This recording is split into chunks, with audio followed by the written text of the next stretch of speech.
Bismillahi tawakkaltu ala Allah. La hawla wa la quwwata illa billahil aliyyil azim. Assalamualaikum warahmatullahi wabarakatuh.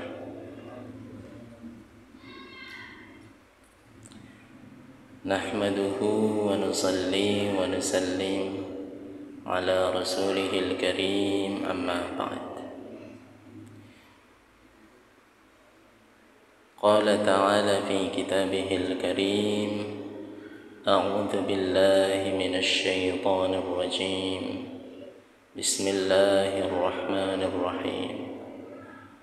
قد أفلح المؤمنون الذين هم في صلاتهم خاشعون.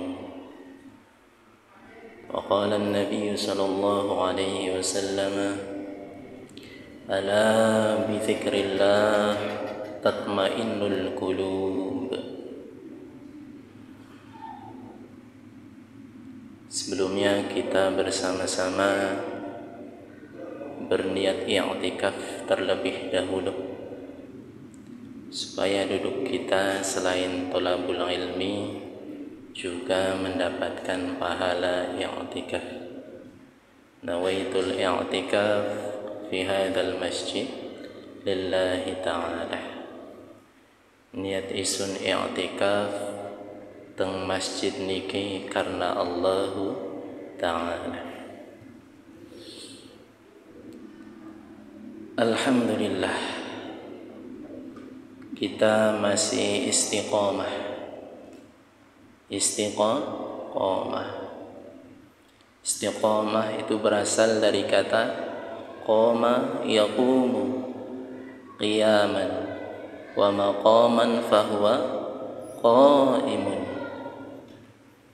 Kemudian ditambahkan huruf ziyadah atau huruf tambahan alif dan sa, kemudian ta. Istaqama yastaqimu, istiqamah. Artinya apa istiqomah itu? Istiqomah itu bukan diam saja, tidak beranjak, tapi istiqomah semakin hari semakin bertambah taatnya pada Allah. Itu istiqomah. Jadi kalau hari ini kita salat 5 waktu jamaah, besok ada yang ketinggalan jamaahnya, berarti istiqomahnya agak terlupakan. Maka kita berdoa kepada Allah Subhanahu wa Ta'ala, semoga kita menjadi hamba yang istiqomah dalam taat pada Allah, istiqomah jamaah, istiqomah dermawan, istiqomah akhlakul karimah, istiqomah tahajud, istiqomah duha, dan istiqomah akan menghasilkan buah yang manis, yakni surganya Allah Subhanahu wa Ta'ala. Nikmat yang paling besar itu bukan surga. Nikmat yang paling besar bukan surga.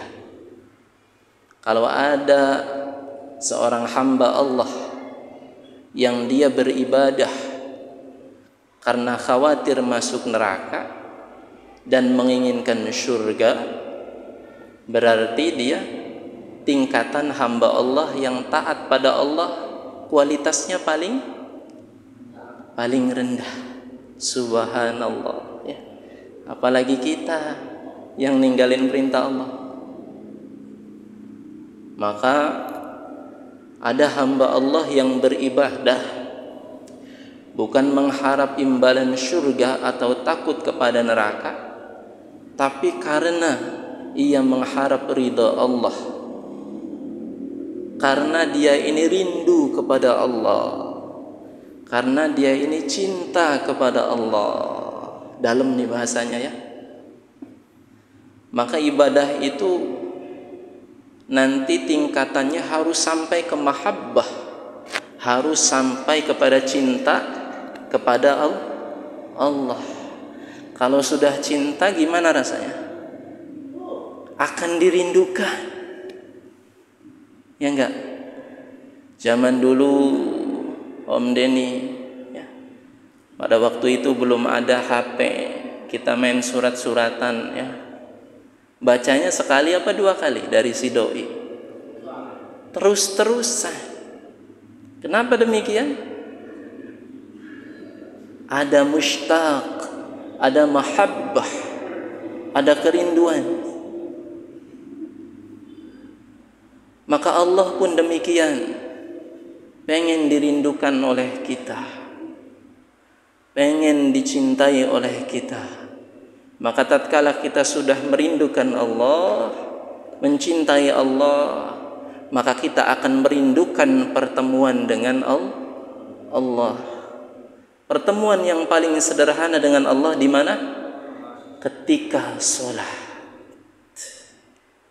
Pertemuan yang paling sederhana dengan Allah adalah ketika sholat. Qad aflahal mu'minun, sungguh bahagia orang-orang mukmin. Alladzina hum fi salatihim khashi'un, yakni orang-orang yang di dalam salatnya khusyuk, yakni orang-orang yang di dalam salatnya rindu, yakni orang-orang yang di dalam salatnya mahabbah kepada Allah. Maka kalau sudah mahabbah kepada Allah, ketika kita masuk salat, maka solat itu amat disayangkan kalau seandainya diselesaikan cepat-cepat. Sebagaimana kita berbincang dengan kekasih kita di malam pertama, baru juga ngobrol masih bahasanya tiba-tiba subuh datang tanpa terasa. Maka begitulah dengan Allah pun demikian. Kita akan senang dipanggil oleh Allah, bahkan ditunggu-tunggu kedatangannya oleh Allah, dan kitanya pun akan senang untuk menjemput sambutan Allah. Maka waktu zuhur datang, subhanallah, ini waktunya untuk kita bercumbu dengan Allah, ngobrol dengan Allah dalam salat. Inna salati, sesungguhnya salatku, wa nusuki, dan ibadahku, wa mahyaya, dan hidupku, wa mamati, dan matiku, lillahi rabbil alamin, milik Allah, untuk Allah. Coba kita fahami itu bacaan salat, subhanallah. Datang waktu asar rindu, datang waktu maghrib terus demikian. Waktu Isya pengen ketemu dengan sepertiga malam, bangun kita di sepertiga malam. Maka usahakan tingkatan ibadah kita mencapai kepada mahabbah, mencapai kepada tingkatan kecintaan kepada Allah. Bisa enggak begitu? Bisa boleh? Orang kita tuh kalau ibadah banyak maunya, benar enggak? Banyak maunya kita, akhirnya ibadah. Tapi kendati pun demikian ya, ketimbang kita tidak ibadah sama sekali. Maka jadikan salat itu wasilah atau perantara untuk berhubungan dengan Allah. Ala bi dzikrillah tatmainnul qulub. Ketahuilah hanya dengan mengingat Allah, zikir itu bisa diartikan dengan salat. Fadhkuruni azkurkum. Kata lainnya, salatlah kalian, niscaya aku akan mengingat kalian. Karena di dalam salat kita diupayakan untuk mengingat Allah. Maka salatlah kalian, niscaya Allah akan tenangkan hati kalian. Rasakan itu getaran salat, rasakan itu kekuatan salat. Allah di mana? Allah kemana? Kitanya yang di mana? Kitanya yang kemana? Allah kok jauh banget kayaknya ya. Kita udah doa, tapi kok kayaknya nggak dikabulin. Kita doanya kemana? Kitanya doanya ngapain? Maka hari ini adalah jadwal untuk kita sama-sama membahas, menanamkan kembali di dalam hati tentang pentingnya perkara salat. Perkara salat itu perkara yang dahsyat, akhi. Perkara salat itu perkara yang amat bersangkut paut dengan kehidupan kita, belangsak atau tidak. Kalau kita menjaga salat kita dengan baik, kemudian ditambah dengan tahajud, kemudian menjaga syarat-syarat salatnya, rukun salatnya, baik zahir maupun batin, maka insya Allah kehidupan kita akan diperbaiki oleh Allah Subhanahu wa ta'ala. Maka salat itu jembatan penghubung, ibarat HP sinyal. Kita punya HP, punya kartu, tapi kartunya nggak ada sinyalnya, nggak ada kuotanya. Maka kita ingin menghubungi Allah gimana? Nggak bakal nyampe. Kita sudah punya syahadat, asyhadu an la ilaha illallah wa asyhadu anna Muhammad dan Rasulullah. Itu alat komunikasi untuk kita. Kemudian kita juga mesti punya sinyalnya, mesti punya data kuotanya. Jangan mau numpang wifi baik tapi ya nggak apa-apa ya, ketimbang nggak berhubungan sekali sama Allah. Ngecas wifi-nya di mana? Ngecharger wifi-nya di mana? Masjid. Bukan wifi yang ono, tapi wifi iman. Ya. Charger datang ke masjid, ditilikana masjid. Ya. Kita sama-sama mengisi iman. Ya. Ang Didi ini hari ini bicara tentang apa saja? Ulem-ulem baik kan gitu. Karena keliling tas mupuk kan ya. Ibu bapak mangga pupili sampai nyupani sodakoh jariah sekandek rong kandek orang nyawa aja ang wiryo wis soto baik boten apa-apa kang penting manfaat kangge pembangunan masjid tuh tiap hari dari ba'da zuhur sampai asar diulang-ulang tuh muter-muter ngomong begitu baik. Akhirnya yang masuk dalam hati apa? Sodakoh jariah. Sodakoh yang masuk dalam hati begitu. Ya. Gimana nih caranya? Biar pembangunan masjid lancar, pembangunan masjid cepat, pembangunan masjid terhandle dengan baik. Ya. Fikirnya itu terus. Wah, di kepala nih. Kadang-kadang keluarga nggak dipikirin. Subhanallah. Jujur saja yang didik nih. Ya. Tapi intan surullah yan surkum. Jika engkau menolong agama Allah, Allah akan menolong kamu. Jadi biar Allah yang memikirkan keluarga, kita yang memikirkan agama Allah. Kalau yang jaga Allah, kira-kira bakal terhandle atau enggak? Yang jaganya siapa? Allah. Yang jaga keluarga kita siapa? Allah. Tapi kalau yang jaganya kita, kehandle enggak? Belum tentu. Karena kita makhluk Allah lemah. Ya kan? Serba kekurangan. Maka titipkan Allah itu pada keluarga dengan apa? Dengan ihfadillahi yahfadka, dengan menjaga salat. Wis ora usah melu muter-muter mupuk. Kangge pro jamaah kin khusus kanggo panitia DKM. Dengan apa menjaganya? Ihfadillahi yahfadka. Ihfadillahi tajidhu tujahak. Jagalah salat. Niscaya Allah akan menjagamu, menjaga keluargamu. Subhanallah. Kalau sudah dalam penjagaan Allah itu hidup tuh enak, nyaman. Kalau nangis pun nangis dalam senyuman. Bisa beli mengkono. Subhanallah. Ya.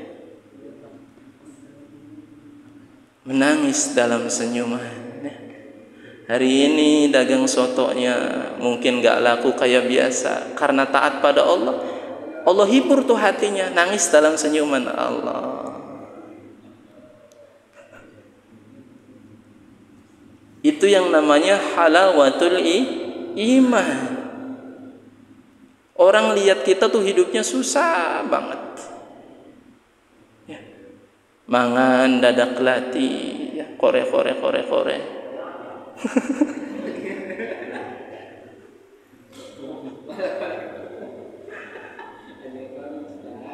Ya. Orang tuh lihat kita tuh hidupnya susah. Tapi kalau kita taat pada Allah, maka itu hanya pandangan orang. Kita bahagia dalam senyuman dan tangisan. Bahkan kadang-kadang orang yang kita lihat senang itu belum tentu senang. Wah, alhamdulillah, rumahnya bagus, subhanallah.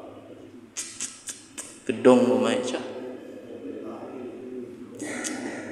Kita dalam rumah itu kapaudan-kaudanan, angin-kanginan, bakar-kebakaran kan gitu.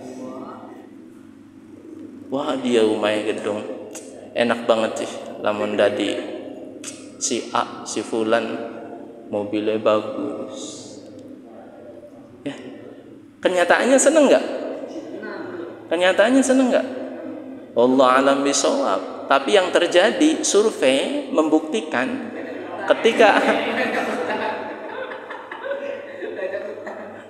ketika Angdi ditanyakan, ya,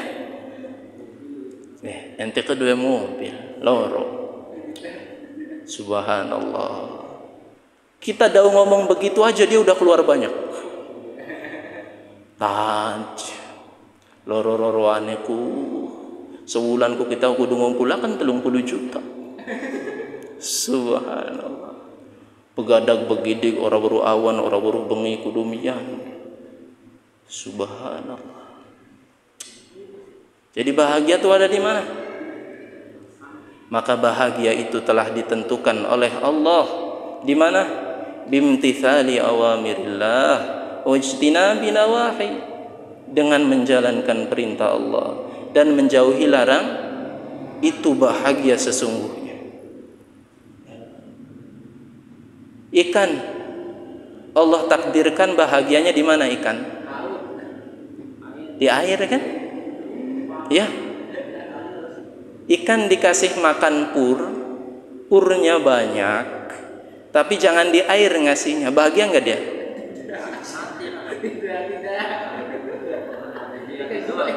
Ya.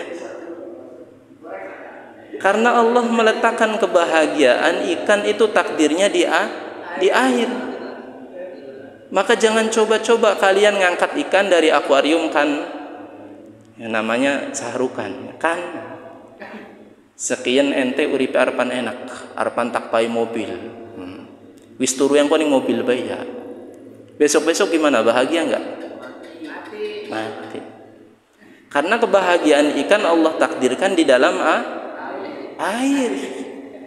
Maka jangan coba-coba menyelisihi apa yang sudah Allah tempatkan. Ya.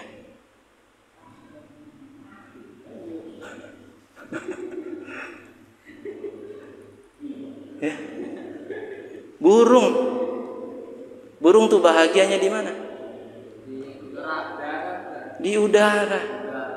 Di darat itu sesekali saja buat liren doang.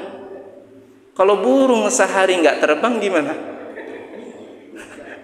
Bukan burung yang itu, Om. Astagfirullah. Burung sehari nggak terbang tuh jiwanya tertekan, nggak bahagia dia. Jati diri sebagai burung itu telah terhinakan. Ya. Burung ingin mencoba mencari kebahagiaan di dalam air. Masuk ke dalam air.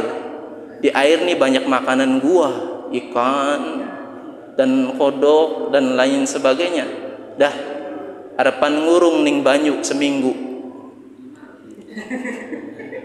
Akhirnya burung masuk ke air tuh ngurung seminggu ning empang.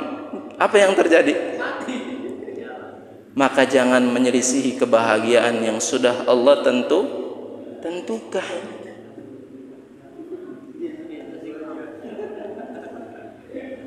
Cacing. Bahagianya ada di mana cacing? Dalam tanah. Subhanallah. Lamun cacing coba-coba metu, sing jero lemah jalan-jalan ning pasar. Subhanallah, apa yang akan terjadi? Belum sampai pasar, udah ketahuan kita yang mau mancing. Sirah. Ternyata cacing bahagianya di dalam tanah, ikhwani fillah. Tanah yang begitu gelap gulita, tanah yang begitu banyak dengan kotoran. Allah tempatkan, Allah takdirkan cacing itu bahagianya dalam tanah. Maka jangan coba-coba cacing keluar dari tempatnya, kemudian jalan-jalan beli mie ayam, nggak bisa. Ya.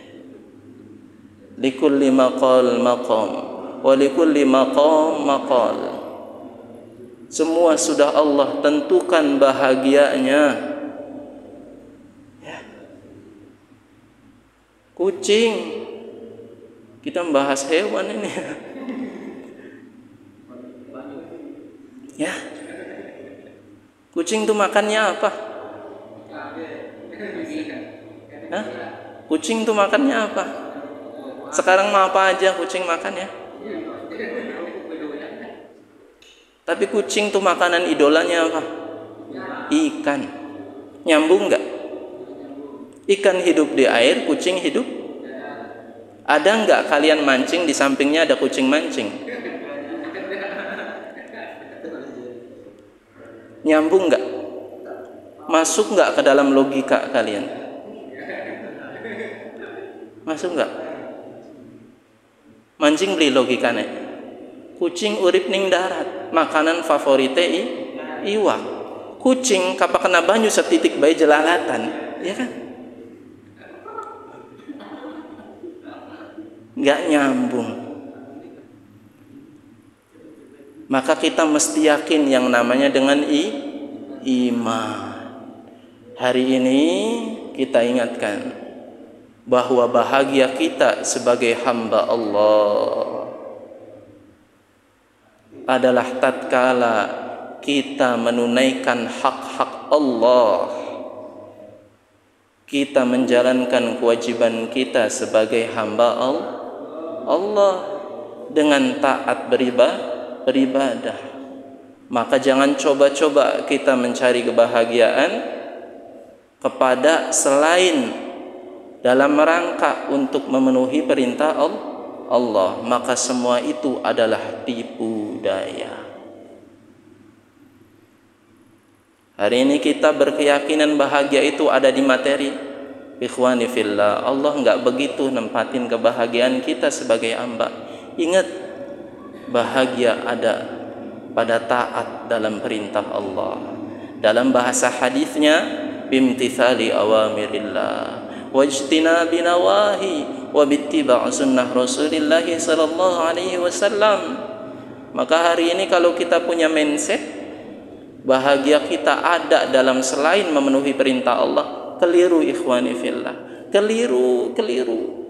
Kamu sudah berjalan menjauh kepada Allah terlalu jauh, balik lagi, udah, balik lagi.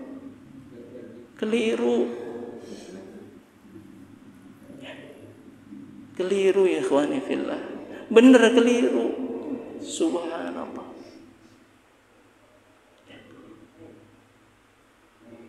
Ngumpulin harta banyak sampai lupa dengan sholat, lupa dengan perintah Allah.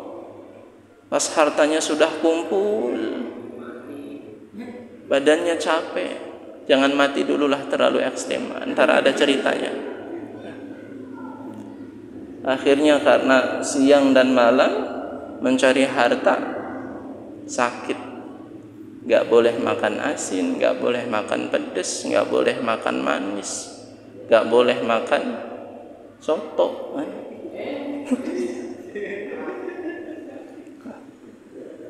Maka percuma itu uang yang banyak.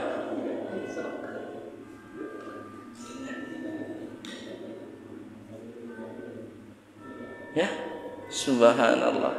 Para sahabat itu enggak kaya semua. Bahkan banyak di antara sahabat yang miskin. Tapi karena sahabat tahu dan menjalankan perintah Allah dengan baik, dengan kafah, yang kaya maupun yang miskin, di antara sahabat semuanya bahagia. Subhanallah. Yang miskinnya ngomong apa? Yang miskinnya yang punya rumah kecil bilangnya apa? Sebagaimana Rasulullah bilang, baiti jannati, rumahku adalah syurgaku. Yang kayanya bilang apa? Yang kayanya ini adalah titipan Allah. Mereka enggak mau kaya karena kekayaan khawatir nanti di yaumul hisab perhitungannya akan lama. Tetapi memang kita tidak memungkiri ada yang Allah tentukan, hamba ini kaya dan hamba ini miskin. Hamba ini cukup. Maka kita bersyukur dengan keadaan kita masing-masing. Karena hakikat kemiskinan apa? Miskinul qalbi, miskinnya hati. Subhanallah. Maka salat itu merupakan wasilah supaya kita benar-benar sensitif dengan apa yang Allah inginkan, supaya kita mengerti dengan apa yang Allah inginkan, tanpa Allah mesti bilang.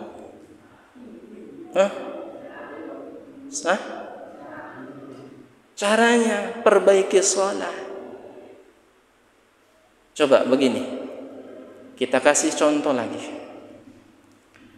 Kita dengan orang yang kita cinta, saking cintanya kita dengan orang tersebut, maka kita akan mempelajari karakter orang tersebut. Benar enggak? Kita enggak mau buat dia marah, benar enggak? Kita enggak mau buat dia sedih. Maka bagaimana caranya? Tanpa dia bilang, kita mempelajari, oh ini nih yang membuat dia marah. Oh ini nih yang membuat dia sedih. Oh ini nih ya, yang membuat dia kecewa. Maka kita bakal mengerti dengan pasangan kita. Kalau lagi diem baik, ya lagi nyewot. Maka itu artinya sensitif. Maka dengan Allah pun kita mesti mempunyai hubungan yang sensitif. Cara mendapatkan kesensitifan antara kita dengan Allah pertama kali yang harus ditempuh adalah dengan kita memuliakan sholat. Jangan pernah menyepelekan sholat, apalagi sholat 5 waktu. Maka kalau sudah istiqomah sholat 5 waktunya secara jamaah, maka nanti akan Allah tambahkan dalam hatinya kesensitifan. Dia merenung sejenak, dia mengerti apa mau Allah. Subhanallah, ini bahasa tasawuf. Tapi memang begitu yang dirasakan oleh orang-orang yang menjaga sholatnya. Kita ini lagi punya problem, merenung sebentar. Ya Allah, ini gimana? Itu seakan-akan dibisikkan oleh Allah. Ya. Dibisikkan artinya bukan berarti dia harus pakai handset. Enggak. Nanti akan ada rasa kesensitifan dalam hati. Kamu tuh jangan begini. Kamu tuh harusnya begini. Ngapain kamu ngejogrok baik? Sholat. Kamu tuh udah gak pernah lagi ketemu dengan Allah. Berapa tahun kamu gak bersujud pada Allah? Berapa tahun? Allah tuh rindu, makanya Allah ketuk pintu hati kamu melalui lisan-lisan hambanya. Bisa jadi dari lisan ini, bisa jadi dari lisan orang, bisa jadi dari tanda apapun itu. Maka kesensitifan itu perlu dijaga, ikhwani fillah. Ya, dijaga dengan jalan kita memuliakan sholat.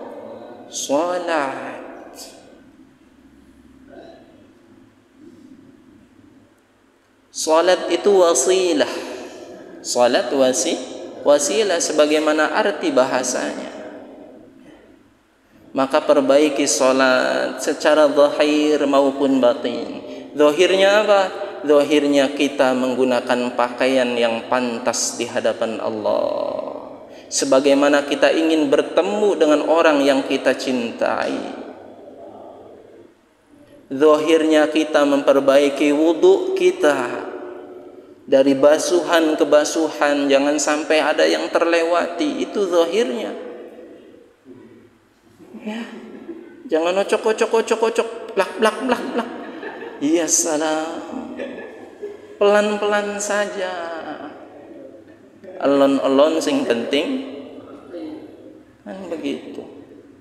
Perbaiki ya dari kumur-kumur.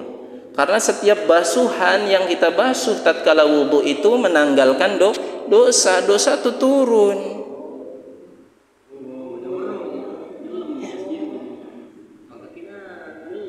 Fa idza tawadda fa ahsinul wudu. Apabila kalian berwudu maka sempurnakan wudu itu. Kalau kalian jangan ke sana dulu lah, ini agak kasyaf. Ya. Maka rasakan itu dosa itu. Maka dalam hadis mafhum hadis, orang mukmin itu berwudu 5 kali dalam salat, maka dosanya akan bercucuran mengikuti air yang jatuh ke bawah. Ketika membasuh tangan, dosa tangan yang ia lakukan jatuh ke bawah, maka perbaiki basuhan itu. Ketika membasuh telinga, maka dosa itu akan bercucuran. Membasuh mata dan seterusnya demikian. Subhanallah. Maka tidak heran orang-orang yang berwudu dengan baik dalam sholatnya, maka mukanya akan bercahaya. Bercahaya itu bukan berarti kayak pol ya, enggak. Kayak lampu enggak. Kalian pernah lihat enggak? Orangnya biasa aja. Enggak ganteng, enggak cuanti. Tapi pantes gitu. Adem gitu lihatnya. Ya seperti para alim ulama kan begitu.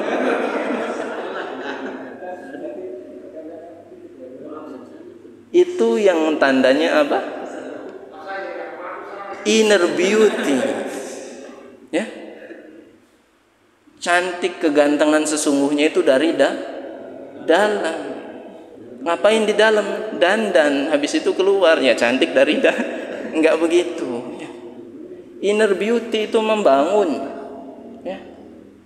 Membangun sikap, membangun ketampanan, membangun kewibawaan. Dan dalam wudu itu ada demikian. Biasa aja orangnya mah, tapi subhanallah wibawanya. Subhanallah bagaimana kalau dia berbicara. Subhanallah dia tuh nggak ganteng-ganteng amat, tapi kenapa sih Om Den ini ya, aduh ya gede kupingnya. Gitu. Ya, subhanallah ya. Maka perbaiki wudu. Itu namanya salat yang perlu diperbaiki secara zahir adalah wudu. Pelan-pelan. Kemudian apa? Batinnya juga diperbaiki. Ya. Batinnya perlu diperbaiki dalam salat. Maka ada dalam salah satu kitab Sirajul Munir di antara bab salat, kalau kita pengen mendapatkan sifat salat para sahabat, apa di antaranya? As-salatu dzatul khusyu wal khudu. Khusyu wal khudu. Khusyu dan khudu itu amalan hati batin yang perlu kita miliki. Apa khusyu wal khudu itu? At-tawajjuh ila Allah wa tadarru' ila Allah bi tariqati Rasulillah sallallahu alaihi wasallam. Ya. Khusyuk, fokus, tadarru', merendahkan diri di hadapan Allah. Kalau sudah di hadapan Allah tuh bukan rendah hati, tapi rendah diri. Kita ini siapa? Apapun profesi kita, apapun kekayaan yang kita miliki, masuk waktu sholat, kita bukan siapa-siapa. Semuanya hanya titipan dari Allah. Rendahkan diri kalian serendah-rendahnya. Allahu Akbar, ya Allah, saya bukan siapa-siapa. Saya butuh pertolongan Engkau. Maka nanti akan timbul rasa khusyuk di dalam hati kita. Karena kita meninggalkan semuanya. Kita bukan siapa-siapa. Masukkan itu tatkala sholat. Nikmati. Ya Allah, saya rendah, ya Allah. Saya bukan siapa-siapa.